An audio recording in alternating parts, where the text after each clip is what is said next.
Adventure is an addiction, and I was born an addict. I just love the outdoor world. I'm passionate about being outside, pushing myself physically to the limit.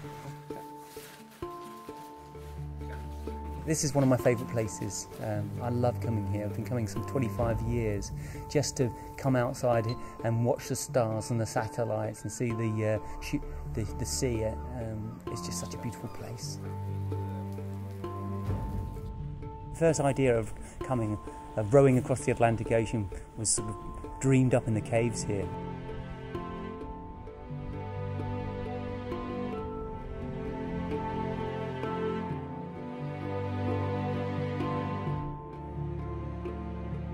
My first ocean crossing was from Tenerife to Barbados, 58 days in an Atlantic rowing race.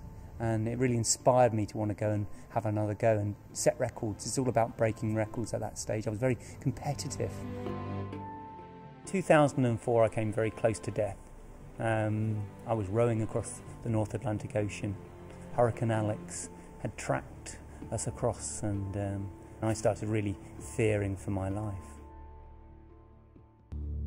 On the 8th of August 2004, Hurricane Alex hit us with a killer blow. It turned our boat violently upside down.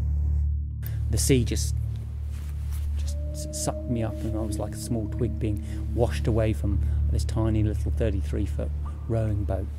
And as I was sort of hanging on to this life raft, Victoria, my little girl, her prayer, she said, "Dad, if you think that you're going to die, would you actually say a prayer to Jesus, invite Jesus into your life, so that I can see you in heaven?" I couldn't say that prayer because I felt like a hypocrite.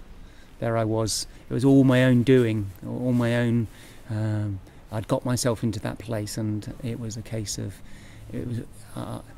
I didn't know how gracious God was. So I made a pact with him that when I got back to England that I would actually find out more about him.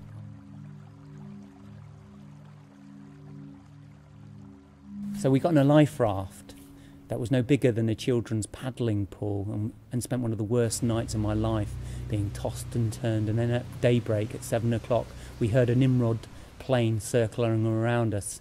Rescue was there. A 150-metre ship was being tossed around in these big seas as it pulled closer to us, and we could see the smiling faces of these guys that as they, at one moment we could see the smiling faces, and the next minute we could see the barnacle bottom of the ship, these 50-foot waves rising and falling, and then we were able to pull ourselves towards that boat and then climb one by one up onto the boat. And to have the whole team on board the ship was an amazing feeling.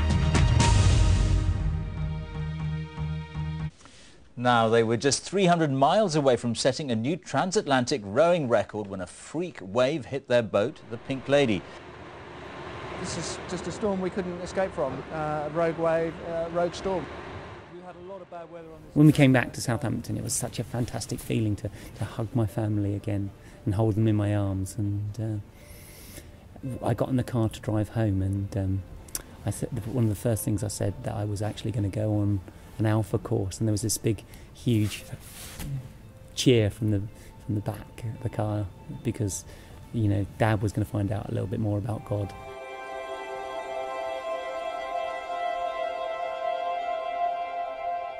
I went on this alpha course to find out about God, and so it was a great course, but it didn't actually hit the spot for me until I was prayed for, and the Holy Spirit just came and just filled me up with God's love in such a way that I've never experienced ever before.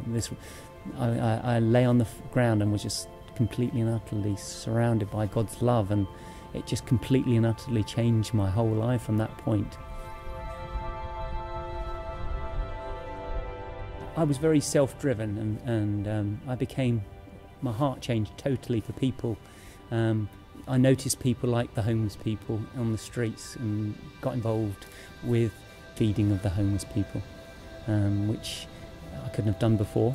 I had one goal, and that was about competition and me, and now it's I'm a lot more relaxed in life, and just the ability to walk in God's love and give it away is such a fantastic thing.